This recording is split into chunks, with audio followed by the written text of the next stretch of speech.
네, 안녕하십니까. 대구 카톨릭대학교 보건안전학부 조만수 교수입니다. 네, 오늘 발표드릴 내용은 그린 뉴딜 일자리와 탄소 중립, 나도 그 혜택을 받을 수 있나에 대해서 말씀드리도록 하겠습니다. 시작하겠습니다. 자, 먼저 우리는 환경에 대해서 어떠한 의미를 가졌을까요? 지금까지 초등학교, 중학교, 고등학교 재학하시면서 환경이라는 것들, 어떤 것들을 가지고서 배웠을까요? 보통 환경이라고 하면 지금까지는 동물의 피해, 동물의 사체를 보면서 이 환경이 심각하구나. 우리가 인간이 활동하면서 동물을 아프게 했구나. 이런 것들만 위주로 많이 배우셨을 것 같고 보셨을 것 같아요. 이런 것들도 물론 환경에 문제가 있지만 기본적으로 환경이라는 것은 어떤 것이 있는지에 대해서 간략하게 말씀드리도록 하겠습니다. 자, 그럼 환경오염이라는 것은 무엇일까요? 여러분들 잘 아시다시피와 같이 여러분들이 기본적으로 전에 산업혁명으로 일어나서 거기에서 굴뚝에 나오는 공장의 매연이라든지 공장에서 나오는 물품들이 폐기물로 가면서 문제가 생겼다. 이렇게도 생각하실 수 있지만 기본적으로는 자본주의에서의 돈 때문인 거죠. 돈 때문에 우리는 이렇게 환경을 파괴하고 있습니다. 대량 생산, 이게 바로 환경의 가장 큰 문제가 되고 있습니다. 여러분들 잘 아시다시피 이솝우화의 황금알을 낳는 거위를 잘 아실 겁니다. 주인은 황금알을 낳는 거에 대해서 굉장히 기쁘고 뿌듯해했습니다. 매일같이 한 알에 황금알을 낳기 때문에 주인은 부자가 되었죠. 하지만 계속적으로 생각을 해보았습니다. 황금알이 하나만 낳지 않고 여러 개를 낳았거나 아니면 뱃속에 황금알을 잔뜩 가지고 있지 않을까? 라는 생각을 가지고 주인은 배를 갈라보았더니 거위가 죽어버렸습니다. 그 이후로 주인은 더 이상 부자가 될 수 없었습니다. 이런 것들이 바로 환경오염의 가장 시초가 될 수 있을 것 같습니다. 그러니까 인간의 욕심은 끝도 없는데 이 지구라는 한정된 자원은 그대로인 거죠. 그래서 거위라는 한 마리, 이 한 마리가 정말 특이하게 황금알을 낳았지만 이젠 돌이킬 수가 없는 거죠.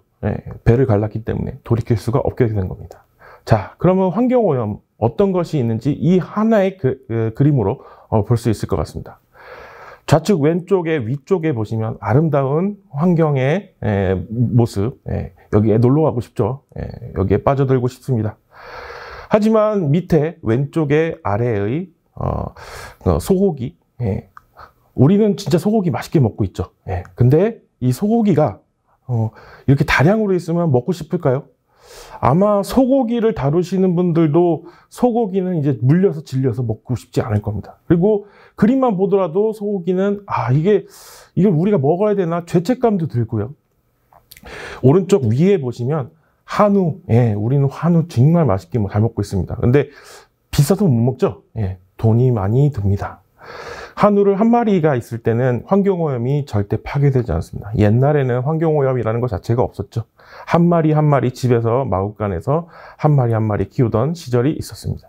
그때는 환경오염이 없었지만 대량 생산, 아까도 말씀드렸다시피 대량 생산, 소가 여러 마리가 있다 보면 거기에 나오는 폐기물, 그리고 수질 오염, 토양 오염, 대기오염 등의 여러 가지 오염들이 발생하게 되는 게 바로 이 환경오염의 가장 큰 의의라고 볼 수 있겠습니다. 여러분들 고속도로 다니시거나 시골에 가시면은 이상한 냄새 나지 않아? 하면서 옆에 있는 사람한테 방구 꼈지? 라고 얘기를 하실 겁니다. 근데 방구 냄새일까요, 과연? 똥 냄새일까요, 과연? 야, 똥 냄새가 이렇게 심하나? 시골 사람들은 진짜 똥을 진짜 많이 싸나 보다. 이렇게 생각하실 수도 있을 것 같아요. 근데 사실은요, 이 똥 냄새가요, 인간의 똥은 아닌 냄새죠. 정말 냄새 많이 나잖아요. 그것은 바로 이제 돼지, 돈사의 경우가 굉장히 높습니다. 거의 똥 냄새가 난다 싶으면, 시골에 있는 고속도로에 똥 냄새가 난다 싶으면 그 근처에 돈사가 있는 게 분명히 거의 확실시 됩니다. 시골 사람들은 똥냄새가 좋아서 그걸 가만 냅둘까요? 아닙니다. 시골 사람들도 똥냄새는 싫어해요. 특히나 돈사가 있으면 굉장히 거부감을 느낍니다. 근데 반발할 사람이 목소리가 작은 것뿐이죠. 도시 사람들이 만약에 도시 한가운데 돈사가 있다면 굉장히 문제가 심각하고 사람들이 나가라 외치겠죠. 하지만 시골이다 보니까 그냥 이해하고 넘어갈 때도 있고요. 그리고 시골에서 가장 부가가치가 높은 산업이 동물, 특히 닭, 게사 또는 돈사야. 또 요즘에는 최근에 소고기가 굉장히 비싸게 팔리고 있는 우사도 굉장히 많이 있습니다. 그래서 이 돈사나 게사를 운영하는 건물주들은 굉장히 돈을 많이 벌고 있습니다. 거기서 일하시는 분들은 어떤 분일까요? 한국 사람일까요? 아니죠. 태국 사람, 필리핀, 베트남 이런 데서 넘어오시는 분들이 굉장히 많습니다. 최저임금도 못 받죠. 그분들은 최저임금 제도 아니에요. 그래서 돈사나 게사를 가지고 계신 분들 굉장히 부자가 많습니다. 여기에서 힌트가 얻었죠. 나도 돈사나 게사를 하면 진짜 성공하겠다. 물론 성공할 수 있습니다. 법을 잘 지키면 성공을 못하겠죠. 그러니까 돈사에서 최저임금도 더 적게 주는 외국인 고용 노동자를 써서 또 최근에 여러분들이 뭐 삼겹살이라든지 뭐 치킨 좋아하시죠? 치킨을 많이 소요 먹고 있으니까 아무래도 부자가 되시는 거죠. 그래서 부자가 되시는 방법 간단하게 알 수 있겠죠. 돈사나 게사 운영하시고 편법으로 최저임금보다 더 적은 금액 주고 하면 됩니다. 근데 그게 여러분들한테 정말로 뜻깊은 직업이라고 생각할까요? 여러분들은 그렇게 생각하지 않을 겁니다.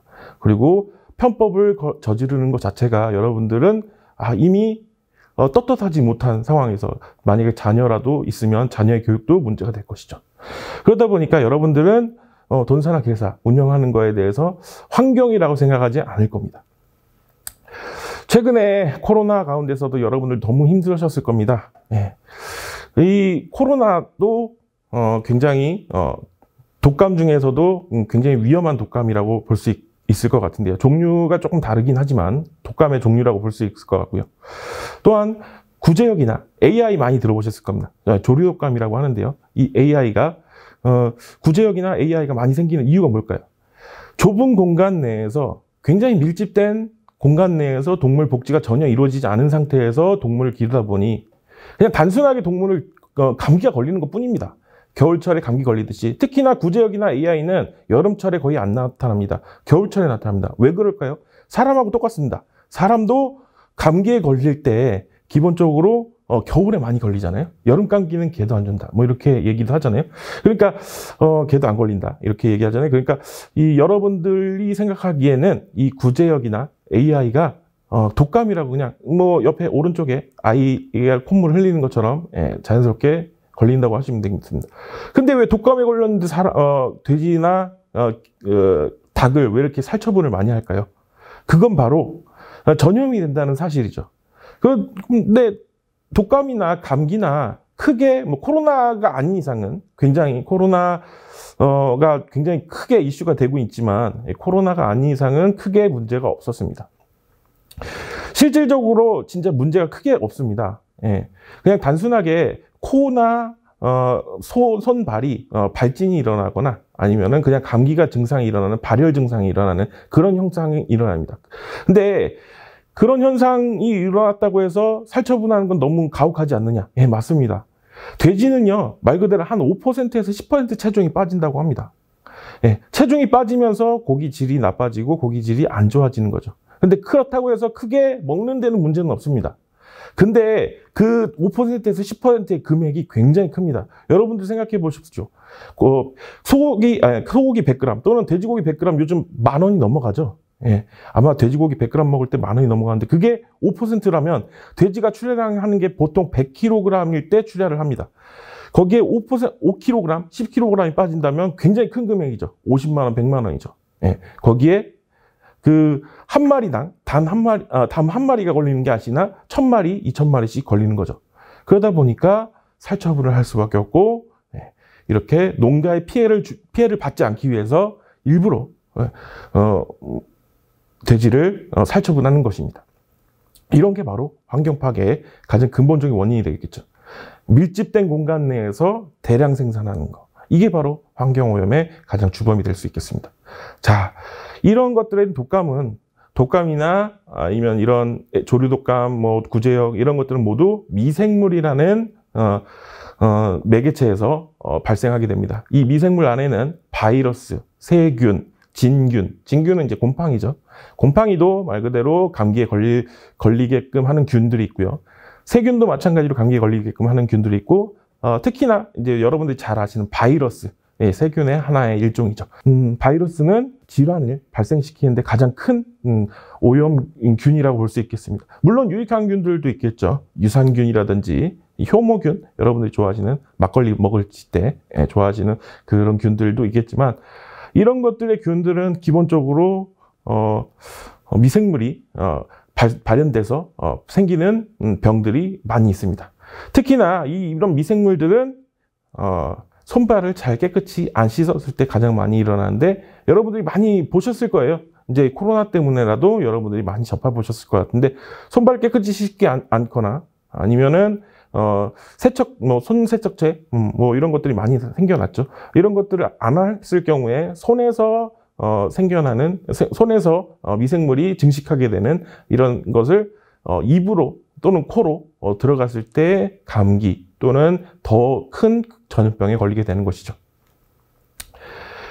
자, 그러면 이 미생물들이 가장 좋아하는 것들은 뭘까요? 좋아하는 것들은요, 각각 틀립니다. 미생물마다 틀립니다. 예를 들어서 김치 유산균 같은 경우에는 2도에서 5도일 때 가장 활발하게 활동을 합니다. 그래서 야쿠르트도 냉장고에다 넣어놓고요. 김치도 냉장고에 넣어놓는 것이죠. 하지만 감기 바이러스가 가장 좋아하는 온도는 몇 도일까요? 36.5도입니다.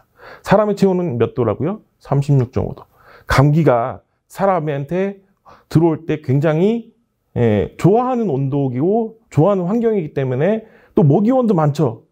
사람이라는 매개체가 굉장히 더럽기도 하지만 맛있는 것도 많을 거예요. 감기 바이러스가 생각했을 때. 이렇기 때문에 사람을 좋아하고 거기에서 감기가 걸리게끔 만드는 것입니다. 자, 그러면 효모나 이스트 이런 것들도 유익한 균들이죠. 이런 균들은 28도에서 35도라고 합니다. 또 맥주. 우리 이거 보시고 나서 맥주 또 생각나시는 분들 보시면은 저온 발효라고 해서 8도에서 15도에 있는 것들이 라거 맥주라고 하고요. 맥주는 보통 20에서 25도에서 굉장히 활발하게 활동을 한다고 합니다. 미생물이. 그래서 이런 좋아하는 온도, 그러니까 좋아하는 온도가 가장 좋은 환경이죠. 좋은 환경에서 있는 것들 때문에 미생물들이 잘 발현하는데요. 이 좋아하는 환경뿐만 아니라 먹이원도 있어야겠죠. 여기서 퀴즈를 한 가지 내드리겠습니다. 자, 남극이라는 공간은 거의 하루 1년 내내 마이너스 온도, 영하 온도를 유지하고 있죠. 이런데도 감기에 걸릴까요? 여러분들이 생각해 보십시오. 정답은 감기 바이러스가 있죠. 남극에도 감기 바이러스가 있습니다. 근데 서울에서 감기 걸린 거와 남극에서 걸린 거와는 차원이 틀리다고 합니다. 굉장히 아프다고 합니다. 이 감기 바이러스는 왜 남극에서 자랄 수 있을까요?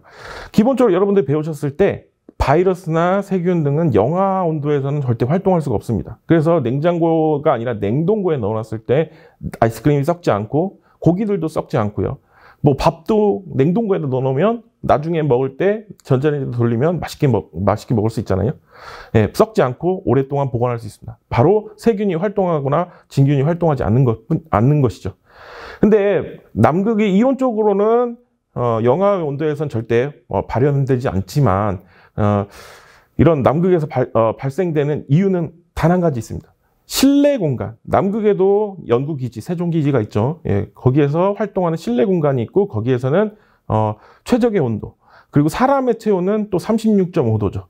그러다 보니까 남극에 있는 바이러스 세균들이 실내에 침투하게 되고 그 실내에서 사람들에게 옮겨올 때 감기 바이러스가 심하게 옮겨오는 거죠. 감기 바이러스가 너무 좋아하겠죠. 사람이라는 매개체가 발견되었을 때 내가 좋아하는 환경이야, 내가 좋아하는 먹이원이 있어, 이렇게 해서 옮게 되는 것이죠. 자, 그러면 미생물이 좋아하는 환경은 온도 조건이 가장 최적의 온도라고 하겠죠. 그렇다면 이 미생물은 환경만 좋으면 살 수 있을까요? 아니죠. 먹이원이 있어야 됩니다. 이 미생물을 미생물이 먹이원으로 하는 것은 뭐 여러분들 잘 아시겠지만 철분이 부족하다든지 마그네슘, 뭐 칼슘, 그래서 일부러 뭐 영양제를 먹을 때 이런 것들 골라서 먹잖아요. 말 그대로 미생물들도 영양제라고 할 수 있는 게 중금속입니다. 그래서 중금속을 뭐 먹거나 아니면 중금속을 이용해서 미생물이 살아가는 데 도움을 많이 받죠. 근데 그 중금속이 함유되어 있는 것들이 바로 미세먼지죠. 그래서 미세먼지가 굉장히 위험하다라고 하는 게 미세먼지 자체만으로는 절대 위험하지 않습니다. 그냥 토양에 있는 뭐 또는 뭐 흙 같은 거죠. 예. 또는 뭐 미세먼지가 과거에는 없었냐? 예. 아니죠. 과거에도 있었어요. 근데 이 미세먼지가 왜 위험하냐? 중국에서 또는 한국에서 발생되는 매연 안에 뭔가 제조하고 남았던 찌꺼기들이 바로 중금속이겠죠. 이 중금속의 함유가 같이 미세먼지와 결합해서 날아다니다 보니까 거기에 세균들이나 곰팡이들이 아주 좋아하고 거기에서 서식하게 되는 겁니다. 그래서 멀리 날아가게 되죠. 미세먼지 자체적으로는 혼자서 많이 먼 공간을 떠돌아다닐 수 없습니다. 하지만 미세먼지와 같이 붙어 있으면 먼 공간을 갈 수 있게 되기 때문에 이 미세먼지가 위험하다고 할 수 있습니다. 자, 조선시대에는 미세먼지가 없었냐? 예, 있었습니다. 예, 기록에 보면 굉장히 많이 있는 거죠. 예. 미세먼지 지금 최근에 이슈되고 있냐? 아니에요. 과거에도 황사라고 해가지고 있었습니다. 하지만 이 황사가 문제가 되는 이유는 뭘까요? 중국발 미세먼지라고 하죠. 중국에서 많은 제조 공장이 생겨나게 되고 그 제조 공장은 우리 일반적인 한국에서의 그런 대기 오염 방지 시설 장치를 설치하지 않은 공장이 굉장히 많다라는 것이죠. 뭐 한국도 마찬가지입니다. 예, 뭐 불법을 자행하는 일부 제조 공장이라든지 또는 영세한 업체들은 또는 1종부터 5종이라는 사업장이 있는데 이 5종 미만의 사업장들은 미세먼지를 발생시킴에도 불구하고 대기 오염 방지 시설이 필수가 아닙니다. 그러다 보니까 또는 디젤 자동차가 많이 미세먼지를 발생시키고 있죠. 예. 디젤 엔진은 최근에 이제 DPF라고 해서 그런 기술들이 많이 발달돼서 방지 시설을 자체적으로 가지고 있지만 그렇다고 해서 많은 양을 줄일 수 있느냐? 그것도 아니죠. 또 디젤 자동차 주변에 엄청 많잖아요. 그러다 보니까 미세먼지가 계속 발생될 수밖에 없는 것이죠. 자, 과거에도 이런 미세먼지를 굉장히 이슈가 되고 있고 지금도 현재도 이슈가 되고 있지만 환경에 대해서는 우리는 무지했었습니다. 환경이라는 것은 어떤 것일까요? 과거로 돌아가도록 해보겠습니다. 자, 1854년에 영국의 존 스노우라는 사람이 있었습니다. 이 사람은 뭐 의학도 하지만 여러 가지 과학에 대한 지식도 굉장히 높았던 사람입니다. 영국의 한 지역에서 콜레라라는 병들이 많이 발생되었습니다. 예, 1885년이었습니다. 이 1885년에 한 지역에서 굉장히 많은 콜레라가 발생되는 이유를 존 스노우는 확인한 결과 이상하게도 그 한 우물을 여러 군데의 우물을 파놨지만 그 특정한 우물에서 우물물을 마셨던 사람들이 콜레라에 걸리는 것을 확인할 수 있었습니다. 과거에는 수질 오염이라든지 폐기물 오염, 뭐 토양 오염, 뭐 대기 오염 같은 것들을 전혀 알 수 없었습니다. 근데 1885년이면 이제 제1차 산업혁명이 일어나고 나서 굉장히 많은 공장들이 생겨나게 됐죠. 공장들도 많이 생겨났지만 거기 공장들을 운영하기 위해서 사람들은 그쪽으로 취업하기 위해서 수도로 도시로 몰려오게 됩니다. 그래서 밀집된 공간 내에서 사람들이 많이 살다 보니까 거기에 분변이라든지 아니면 오줌 뭐 이런 뇨라든지 이런 것들이 무분별하게 하천으로 흘러가게 됐죠. 그 하천에서 지하수로 갔던 이 우물물이 오염이 되면서 설사와 탈수, 구토가 일어나게 되고 콜레라로 사망하게 되는 원인의 한 가지가 됩니다. 그 특정한 우물에서 발현된다라는 사실을 밝혀낸 사람이 바로 존 스노우라는 사람입니다. 이 사람으로부터 시작된 것은 역학이라고 하죠. 콜레라가 걸림으로 인해서 콜레라가 어떠한 원인에 의해서 걸렸는지 이런 것들을 역으로 추적한다고 해서 역학이라고 하고 이것을 환경역학이라고 하고 이것이 보건의 시초가 됩니다. 또 환경의 시초가 됩니다. 우리나라는 어떠한 문제 때문에 환경오염에 대해서 굉장히 이슈가 되고 있을까요? 물론 백두산 호랑이, 멸종된 백두산 호랑이도 있겠지만, 과거에 1991년에 사건이 일어났습니다. 낙동강에서, 지금은 두산전자라는 회사는 없어졌습니다. 하지만 두산그룹에서 있던 두산전자라는 회사가 무분별하게 그냥 페놀을 낙동강에 그냥 버리게 된 거죠. 처음에는 대구 사람들은 몰랐습니다. 부산 사람들이 이상하다고 느끼고 수돗물에 냄새 난다고 하고 수돗물에서 수돗물을 먹으면 구토가 일어난다. 이렇게 돼서 발생되었습니다. 그래서 이 사건을 계기로 환경공학과, 환경이 굉장히 이슈가 되고 있고, 과거에는 공해라고 했던 부분이 환경이라는 곳으로 통합하게 되었습니다. 말 그대로 공해라는 것은 대기오염만 있는 거죠. 예. 여러분들이 잘 아시던, 배우셨던, 런던 스모그 사건, 또는 LA 스모그 사건, 이런 것들을 떠올리게 되는데요.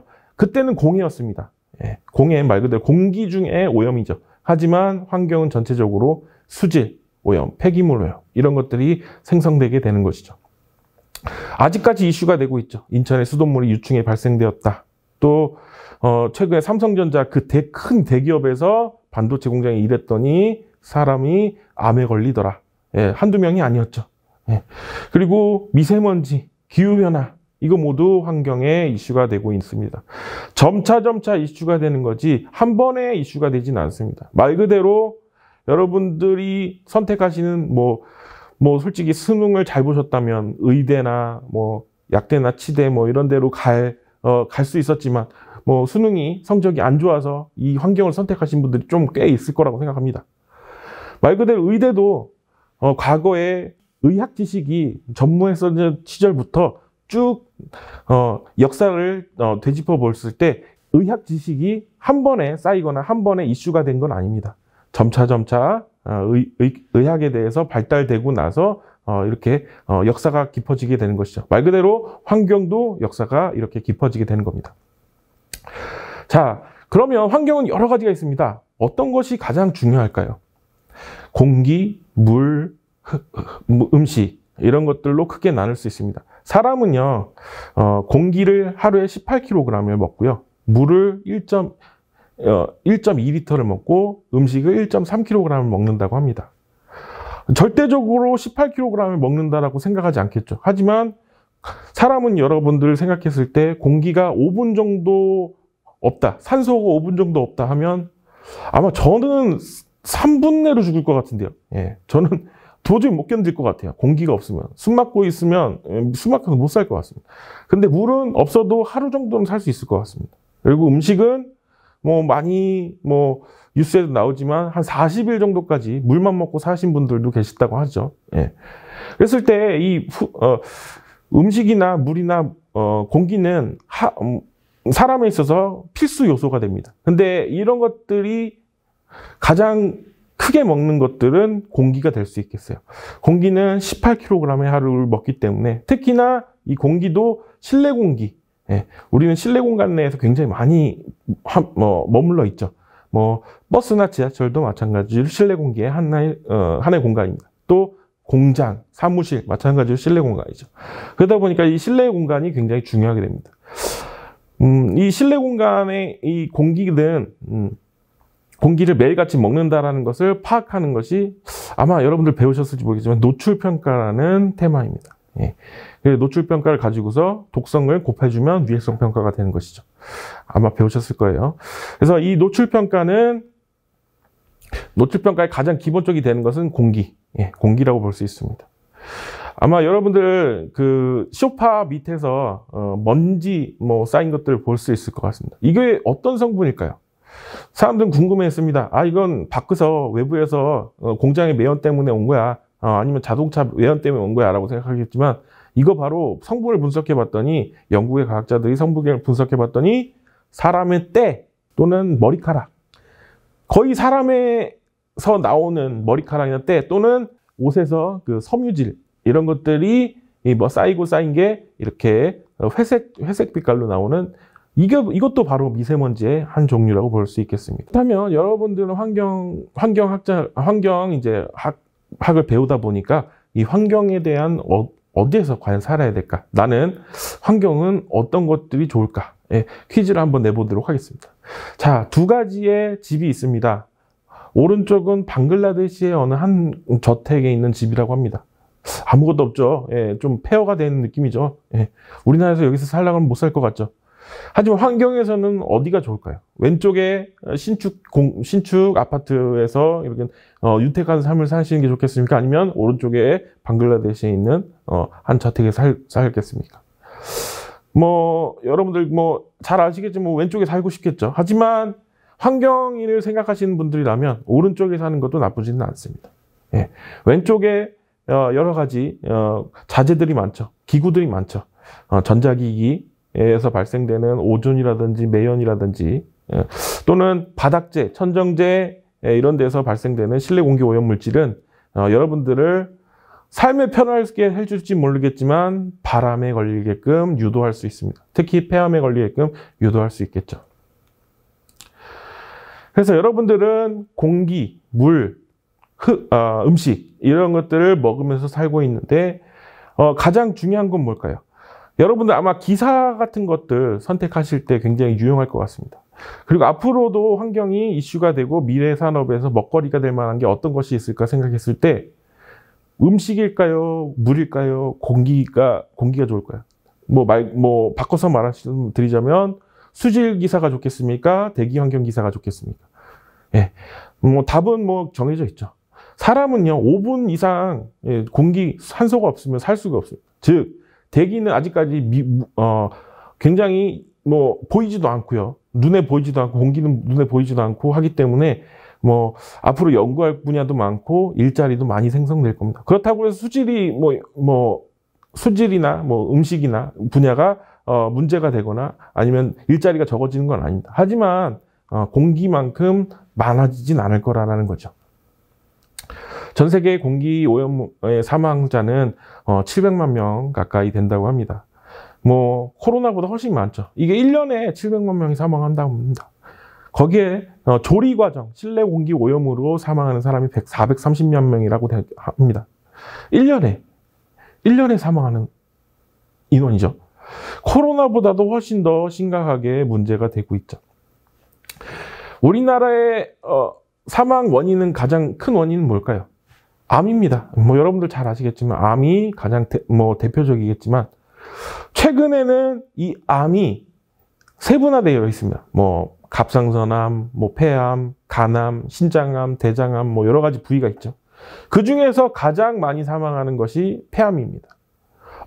담배를 많이 펴서 그런가요? 담배는 이제 많이 안 핍니다. 예, 상대적으로 과거에 실내에서 담배 피던 시절을 생각하시면 안 됩니다.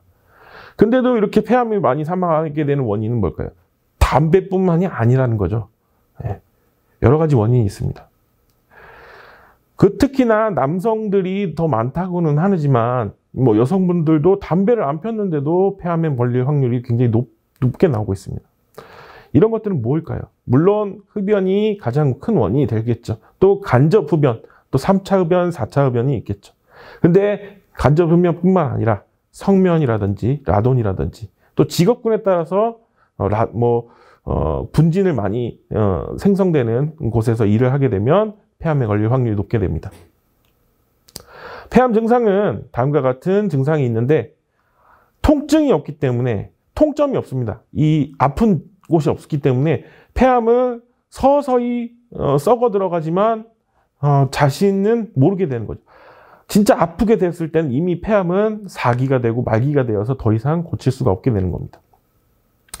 흡연의 폐암은 이렇게 되는데 이렇게 될 동안 통증이 하나도 없다고 하죠. 그게 더 무서운 겁니다.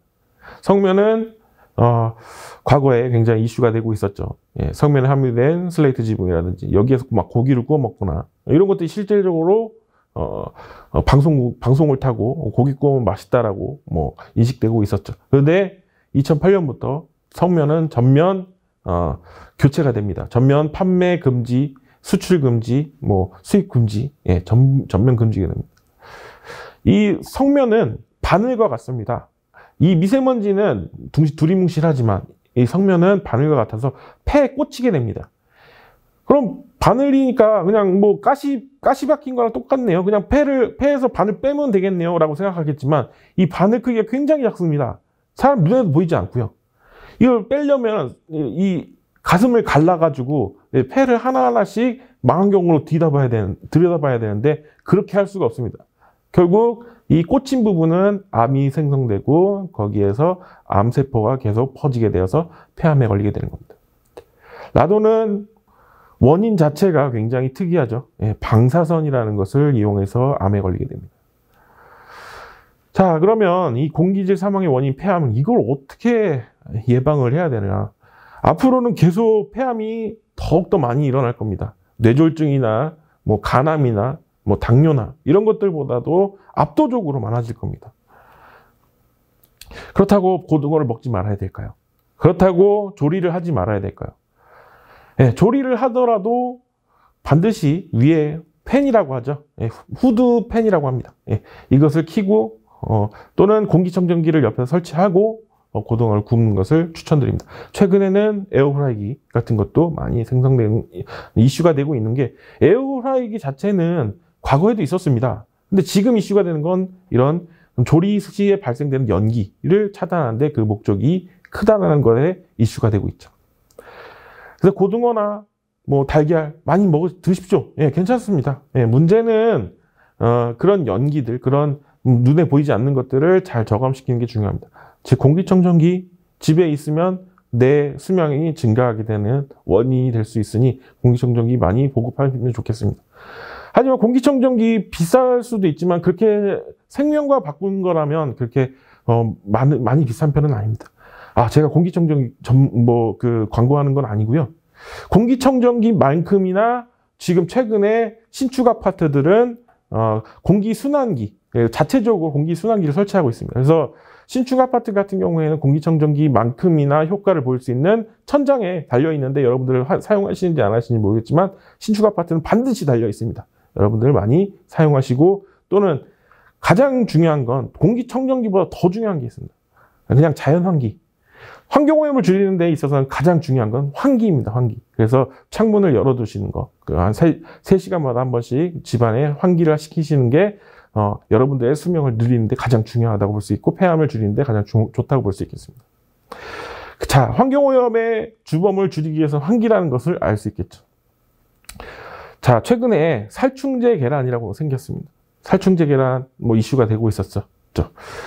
근데 식약처에서는 하루에 126개를 먹어도 문제가 없다라고 발표를 하고 있었고, 환경운동연합 같은 환경운동 하시는 분들은 매일같이 2.6개 정도를 먹으면 문제가 생긴다라고 보도하고 있었죠. 이거의 견해의 차이는 정부와 시민단체라서 그런 게 아닙니다. 어떨 때는 어떠한 분야를 적용시켜야 되고, 예를 들어서 어린이와 아니면 영유아와 저희 성인 같은 경우를 동일하게 보면 안 되겠죠. 그래서 몸무게에 따라서 이 유해성이나 위해성이 달라지게 됩니다. 그래서 하루에 2.6개도 맞는 말이고 126개도 맞는 말입니다. 하지만 어느 정도 협의가 필요합니다. 이런 협의를 관장할 수 있는 게 이제 환경위해관리기사라고 신설되었습니다. 그래서 많은 홍보를 하고 있습니다. 제가 환경위해관리기사 자체는 지금 현재 필수 자격증은 아닙니다만 최근에 이제 필수 자격증 많이 넘어오고 있죠. 그래서 환경위해관리기사 하시면서 위해성 평가라는 것 많이 배우시면서 아마 익히 들어보셨을 겁니다. 이런 환경이나 환경 위해라는 것은 이제 화학 제품이라든지 이런 이슈들에 대해서 잘 컨트롤할 수 있게 관리할 수 있게 하는 것들의 전문가를 양성하는 게 지금 굉장히 많이 필요하고 있습니다. 특히나 이제 중대재해처벌법이라고 생성된 것이 있는데 기업에서는 이런 사람들을 많이 채용하려고 노력하고 있습니다. 자, 어떠한 직장에 가야지 여러분들은 좋은 직장에 갔다고 생각했을까요? 답은 정해져 있습니다. 그냥 환경부 홈페이지만 가시더라도 이런 환경정책이 이렇게 있습니다. 2021년 달라지는 환경정책, 또 2022년이 되면 다시 또 환경정책이 달라지게 됩니다라고 또 환경부에서 발표를 할 겁니다.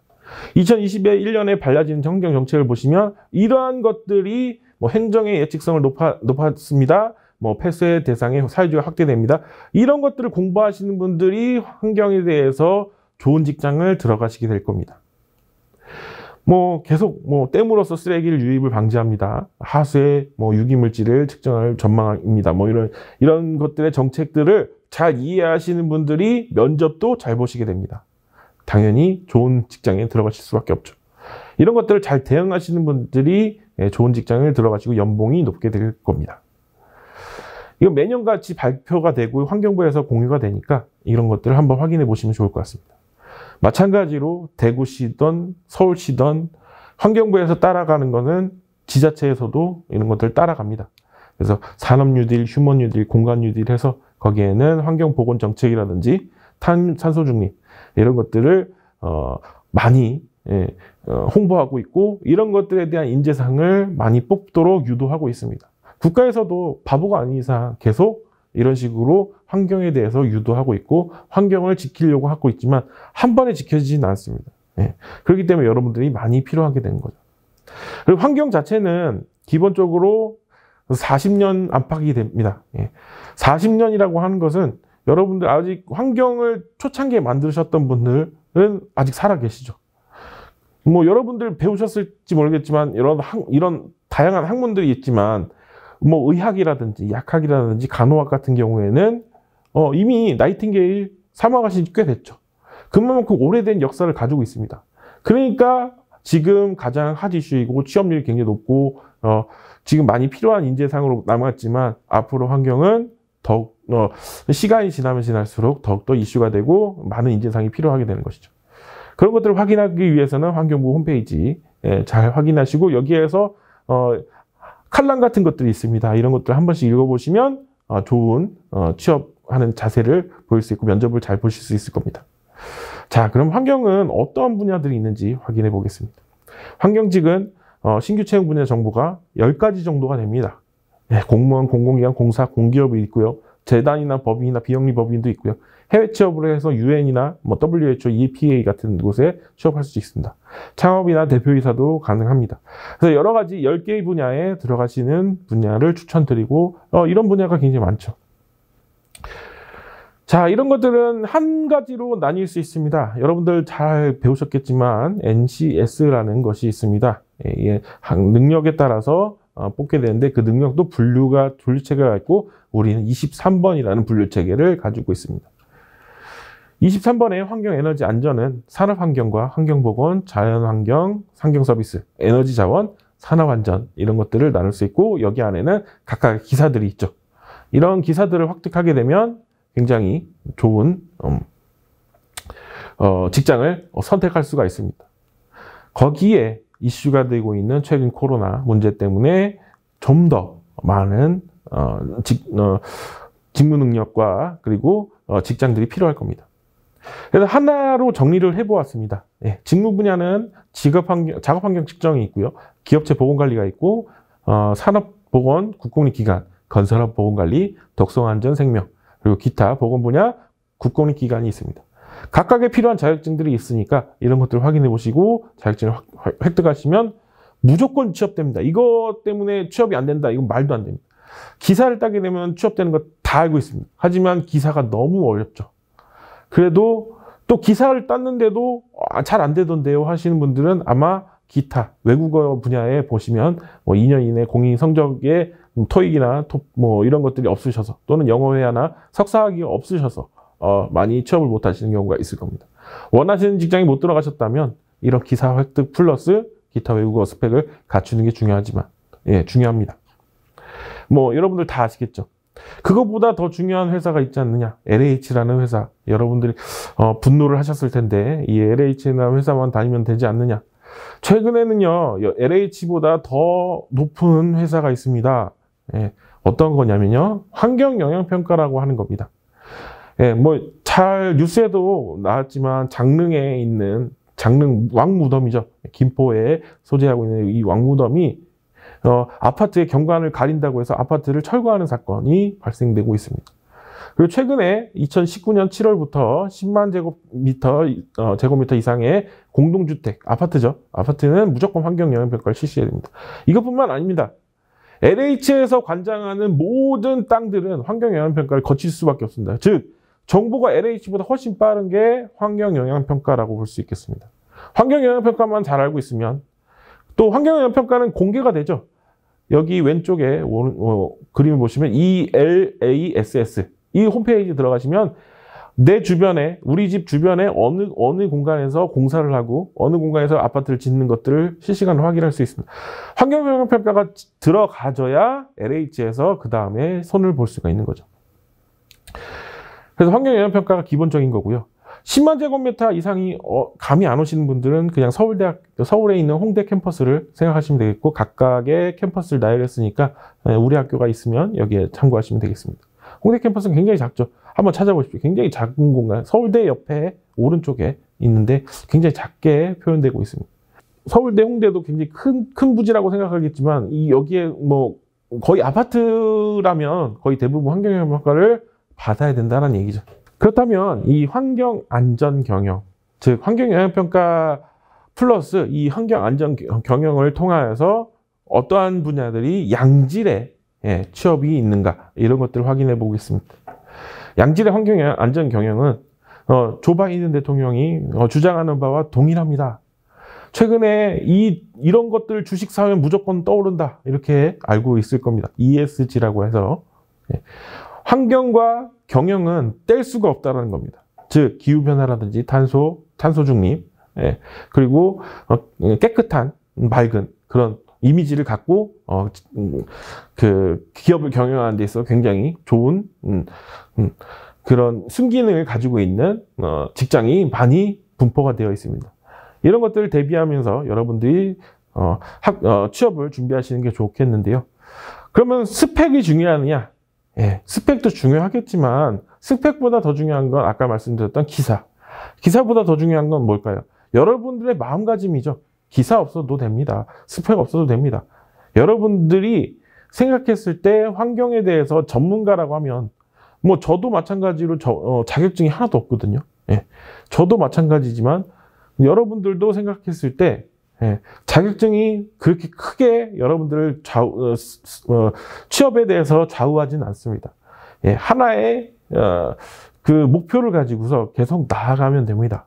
그 목표가 뭐냐? 중소기업부터 차근차근 넘어갈 수도 있고요. 인턴부터 차근차근 넘어갈 수 있습니다. 즉 경험이란 뜻이죠.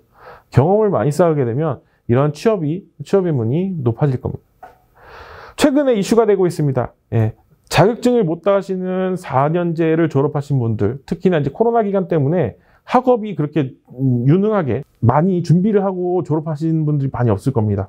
그래서 최근에 폴리텍 대학이라고 하죠. 그런 곳에 다시 한번 다시 한번 입학을 하셔서 거기에서 자격증을 따신다. 이런 것들이 이제 능력중심사의 이제 NCS의 대표적으로 이제 과정평가형이라고 하는데요. 이 과정평가형은 그냥 다니고 수업만 들으면 어느 정도 시험은 있지만 통과시켜주고 기사를 획득하는 자격증을 이야기합니다.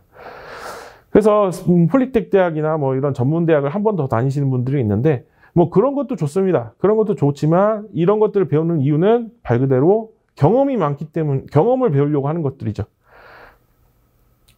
그래서 경험이 중요한데요. 이 경험을 쌓기 위해서는 인턴을 하려면 인턴도 마찬가지로 정부 기관이든 뭐 좋은 양질에 있는 기관에 인턴을 하시면 좋겠습니다.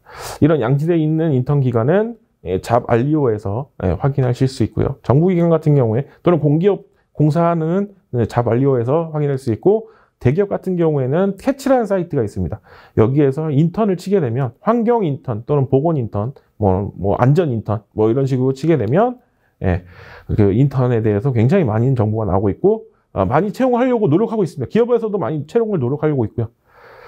나는 모르겠어. 그냥 중소기업부터 시작할 거야. 자격증 없이도 난 경력직으로 해가지고 들어갈 거야. 2년만 쌓으십시오. 2년만 쌓으시면 대기업의 경력직으로 들어가실 수 있습니다. 그래서 이런 중소기업부터 보는데 중소기업도 양질의 중소기업을 갖고 싶잖아요. 그랬을 때는 잡플랫이라는 사이트가 있고 워크넷이라는 사이트가 있습니다. 워크넷이라는 사이트는 여러분들 많이 뒤져보기 때문에 잘 아시겠지만 잡플랫은 처음 보겠죠. 이거는 이제 연봉을 공개하는 것입니다. 그래서 중소기업도 최저 연봉을 받는 곳과 어느 정도 연봉을 받는 경우, 또는 내가 사원일 때는 뭐 최저 연봉을 받겠지만 뭐 과장이나 부장을 달 때 굉장히 높은 연봉을 받는 곳은 잡플래닛에서 공개가 되고 있습니다. 평균 연봉을 보시면 되겠죠. 그래서 이러한 곳은 이제 대기업만큼의 준하는 굉장히 좋은 양질의 기업이라고 볼 수 있고 좋은 중소기업이라고 볼 수 있겠죠. 이런 것들을 검색하시면 아무리 작은 기업이더라도 잡플래닛에서는 공개를 하고 있습니다. 그래서 이 과정형 평가형을 추구하는 것은 현장에 이제 바로 투입해서 바로 환경에 취업할 목적을 가지고 있는 사람들을 바로 고용하려고 하는 것입니다. 그래서 신입직은 잘 요즘에 안 보일 겁니다. 경력직이 많이 뽑힐 건데 이 경력을 어디서 쌓아야 되냐? 예, 중소기업에서 쌓으시면 됩니다. 또는 공기업이나 대기업에 인턴으로 들어가시면 쌓으실 수 있습니다. 한 번에 하시려고 욕심부리지 않으셨으면 좋겠습니다. 그래서 교육훈련, 자격증 이런 것들을 준비하시는 것도 중요하다고 보겠습니다. 자, 그럼 그린 뉴딜과 탄소 중립 얘기했었죠. 예, 2021년도 이러한 그린 뉴딜, 탄소 중립이 있겠지만 이런 정권이 바뀌게 돼도 그린 뉴딜과 탄소 중립은 계속될 겁니다. 환경부 사이트 계속 뒤져보시고 이런 미세먼지 농도나 물 관리, 하천 관리 이런 것들도 계속 바뀌고 있기 때문에 이러한 것들을 통계적으로 보고 이런 것들을 수집하고 스크랩해서 준비하시는 게 사실 서류 전형에서 통과하시는 거는 100군데 넣으면 100군데 다 떨어지냐? 아닙니다. 100군데 넣으면 그래도 10군데는 붙습니다. 근데 보통 면접에서 많이 떨어져. 근데 면접에서 이러한 내용들을 잘 말씀해 주시고 잘 캐치해 주시고 잘 이야기하시면서 거기에 인턴까지 갖췄다. 그럼 그 면접에서는 거의 떨어질 수가 없습니다. 예. 경력만 쌓였다면 아마 신입보다는 훨씬 더 좋은 환경으로 일을 하실 수 있을 거라고 생각합니다. 그게 좀 어려우신 분들은 지방대학도 선택하시는 것도 나쁘진 않아요. 지방에 있는 대학들은 반드시 지역에 있는 인재들을 채용해야 되기 때문에 예, 이러한 묶여있는 인재가 보통 이제 40%까지 증가하게 되었습니다. 그래서 지방에 있는 대학들을 진학하시는 것도 좋은 방법이라 생각합니다. 이제 학사가 졸업되셨으면 석사, 박사도 진학하시는 방법도 추천드립니다. 그래서 이러한 환경 친화 기업들은 계속 늘어날 전망이고 이러한 것들이 안전 환경 경영에 가장 으뜸이 될 것입니다. 그래서 한국판 뉴딜이라는 것은 뭐 다른 것들은 다 보겠지만 이 그린 뉴딜 보면 73.4조를 투입한다고 합니다. 73.4조가 어떤 돈인지 모르겠지만 여러분들 아마 2조라는 돈이 어떤 큰 돈인지 모르겠죠. 2조라는 돈은요, 여러분들 10학년, 그러니까 대학교에 10학년까지, 그러니까 10년 동안, 여러분들한테 장학금 또는 등록금, 모든 대학생들한테 장학금 등록금을 주면 2조 정도 든다고 합니다. 4대강이 아마 22조였죠. 예. 그린 뉴딜은 73.4조예요. 엄청난 돈을 투입한다는 겁니다. 거기에 안전망까지 같이 들어가 있는 겁니다. 이게 안전망은 이제 보건, 안전, 환경 이렇게 다 나눠지게 되는 거죠. 그러니까 안전망까지도 우리 환경의 분야라고 볼 수 있겠습니다. 즉 인턴 많이 지원하십시오. 인턴 특히나 1학년 때부터 지원하시는 걸 추천드립니다. 그리고 곧 환경 분야를 아직 생각하시거나 고민 중에 있으신 분들, 또 특히나 아직 진로를 결정하지 않은 분들은 4학년 때 결정하셔도 전혀 문제 없고 졸업하셔도 전혀 문제 없습니다. 그냥 내가 일을 하고 있으면 그걸로써 경력이 쌓이고 인턴이라는 작은 발걸음이지만 좋은 양질의 취업을 할 수 있을 겁니다. 현장 실습 일들이 가장 중요하고 공기업에서도 또는 대기업에서도 가장 지표로서 보는 게 인사 지표로서 가장 훌륭하게 보는 게 인턴과 실습이라고 볼 수 있겠습니다. 나머지 대외 활동도 중요하겠지만 인턴만큼 중요하진 않은 거죠. 그리고 가장 취업의 조력자, 지도교수가 있죠. 예, 지도교수가 남들 친구들한테 상담하시는 것보다 부모님한테 상담하시는 것보다 훨씬 더 좋을 거라고 봅니다. 그리고 졸업 후 진로 계획에 가장 큰 영향을 준 사람도 부모님 다음으로는 지도교수님이 있겠죠. 지도교수와 많이 상담하시고 또 연봉과 복지 혜택을 보시면서 이런 진로를 선택하시는 분들이 많을 텐데요. 연봉과 보수 좋습니다. 하지만 당장은 연봉과 보수에 대해서 크게 영향력이 있을지 모르겠지만 꾹 참고 있다 보면 대기업에 가시다 보면 좋은 양질의 기업체를 옮겨가실 수 있을 겁니다. 너무 딱딱한 얘기만 해서 다시 한번 좀 테마를 바꿔보도록 하겠습니다. 네, 오른쪽 어떤 동물이 움직임을 흉내내는 모습인가요? 라고 최근 초등학교에 굉장히 이슈되고 있는 문제입니다. 여러분들은 어떤 거라고 생각하세요? 곰이라고 생각하세요? 여우라고 생각하세요? 또는 토끼, 사자, 자라? 최근 초등학생들 너무 어려울 것 같아요. 이런 문제를 풀고 있네요. 익히 잘 알고 계실지 모르겠지만, 답은 2번이라고 하는 것 같은데, 잘 모르겠습니다. 저도, 애매모호한 거죠. 그리고 호랑이가 담배를 끊었습니다. 그 이유는 무엇일까요? 담배값이 올라서. 그리고 위에 보시면은, 돈을 많이 벌려고 광산에서 일한다. 바닷물에서 소금을 캔다. 이렇게 얘기하는데, 아무래도 초등학생들도 이제는 돈에 대해서 굉장히 민감하신 거죠. 연봉에 대해서 민감하신 겁니다. 여러분들이 중소기업을 기피하는 가장 대표적인 것은 돈 때문인 거죠. 근데 실질적으로 돈이 한 번에 무너진 사건이 발생되었죠. 이 코로나라는 사건 때문에 대기업이든 뭐든 이게 더 중요하다고 판단하는 겁니다. 돈을 벌 생각보다는 이러한 전염병을 막고 전염병을 예방하는 것이 가장 중요하다고 볼 수 있고요. 이러한 전염병을 예방하는 데 있어서 이 바이러스, 이 코로나 바이러스는 이 패러다임을 바꿀 겁니다. 이제는 돈보다도 더 중요한 건 경험이라고 생각합니다. 이 경험은 이런 코로나 바이러스에도 적용이 되는데요. 과거에는 지금까지 발생되었던 이 코로나 바이러스가 전염성은 강하지만 치명성은 약하거나 아니면 치명성이 강하면 전염성이 약한 둘 중에 하나의 경우가 있었지만 이것은 전염성이나 치명성이나 굉장히 높은 결과를 보였고 우리는 이 패러다임 속에서 마스크를 쓸 수밖에 없습니다. 그래서 이런 대유행에 있어서 치사율이라든지 이런 것들은 말도 안 되게 높아지고요. 점점 더 이러한 내용들을 전문가를 많이 필요로 합니다. 환경에 있어서 전문가들이 많이 있다고는 하지만 제 주변에는 잘 못 본 것 같아요. 이 전문가를 양성하는 공간 자체 교육 분야도 없고요. 다른 것은 다르죠. 의대 같은 경우에는 40살까지 인턴, 레지던트, 펠로우 이런 식으로 단계간에 걸쳐서 의사가 되기까지 전문의를 따기까지 굉장히 많은 실습과 또는 인턴을 거쳐서 들어가게 됩니다. 말 그대로 간호도 마찬가지죠. 간호사도 병원에서 몇 개월간 인턴을 거쳐야 정식 간호사가 되고요. 물리치료사도 마찬가지입니다. 다른 취업이 잘 되는 그런 직장들 다 대부분 인턴을 거칩니다. 근데 이러한 환경은 전문 분야나 인턴할 수 있는 공간이 많이 적다 보니까 바로 전문가가 되기 어려우니까 그냥 일반적인 회사에 들어가셔서 공부를 하시거나 그 경력을 쌓으셔서 또는 경험을 쌓으셔서 좋은 취업 자리를 가게 되는데 이 코로나가 생기면서 전문가가 굉장히 많이 필요하게 되었습니다. 지금까지 있던 사스나 신종플루랑은 다르죠. 양상이 다릅니다. 그렇다고 해서 많이 코로나가 이슈가 되고 있느냐? 스페인 독감은 5천만 명이라는 사망자가 발생했다고 합니다.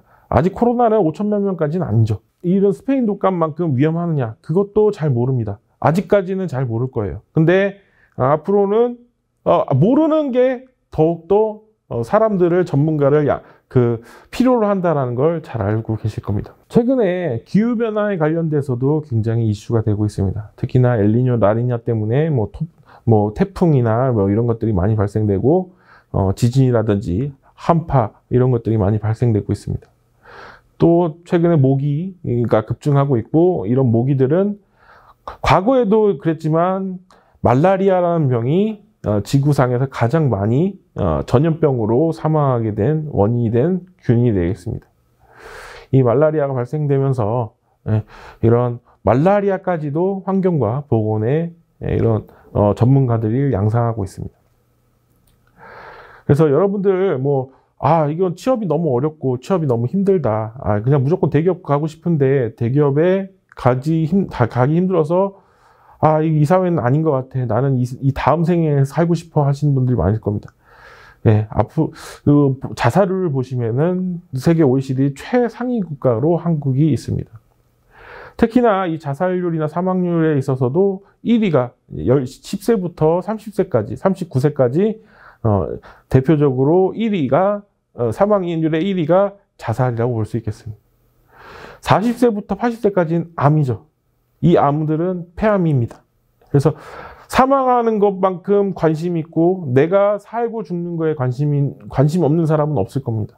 그만큼 관심이 있다는 건 그만큼 일자리도 많이 생성된다는 것을 야기시킬 겁니다. 여러분들 결혼까지도 생각하실 겁니다. 결혼도 마찬가지로 이 환경과 직결적인 연결이 되고 있습니다. 여러분들이 아마 총각이나 처녀 때와 다른 삶을 결혼 이후로는 다른 삶을 살려고 노력할 겁니다. 예. 아마도 결혼이라는 난이도가 굉장히 높을 겁니다. 지금 연애도 많이 하시고 지금 뭐 여자친구도 많이 사귀고 남자친구도 많이 사귀고 좋은 대학에 다니시면서 나는 나중에 좋은 성공하는 사람이 무조건 될 거야라고 생각하시겠지만 결혼은 또 다른 문제거든요. 예, 결혼은 연애 때의 난이도와는 차원이 틀립니다. 정말 어렵습니다. 그만큼 결혼을 성공하기 위해서는 훌륭한 직장, 훌륭한 배경이 있어야지만 할 수 있다라는 것이죠. 그래서 여러분들의 목표는 아마 좋은 직장, 양질의 직장을 얻어서 결혼을 하는 것까지 짜여져 있을 겁니다. 앞으로는 결혼하는 것도 굉장히 줄어들고 출산이나 사망률도 굉장히 사망하는 사람도 줄어들 겁니다. 그리고 수능이나 이런 태어난 사람들도 많이 줄어들기 때문에 기회가 많을 건데요. 그 중에서도 제조업이 많이 증가할 것이냐, 환경 쪽이 많이 증가할 것이냐는 다른 문제입니다. 그래서 환경은 기본적으로 증가하고 서비스직은 많이 증가하는데 제조업은 아마 분들이 많이 차지하게 되겠죠. 자, 여러분들은 그러면 일을 왜 하느냐? 직장을 왜 잡느냐? 여러분들이 가장 중요한 얘기를 말씀드리도록 하겠습니다.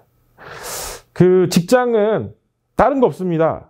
지금 있는 연봉을 받으려고 생각하시는 게 아니에요. 아마 40대, 50대가 되시면 여러분들 왜 이렇게 취업에 목매달지? 취업을 무조건 왜 하려고, 높은 연봉을 받으면서 하려고 하지? 라고 생각하실 겁니다. 아마 40대가 안 되셔서 이 내용에 대해서 모르실 건데요. 40대 이상이 되시고 50대가 되시면 계산기부터 놉니다.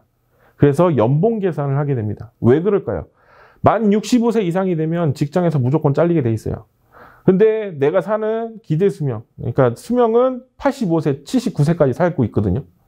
그러다 보니까 20년의 갭이 연봉이 없이, 월급 없이 사는 거예요. 그럴 때 어떻게 해야 되냐?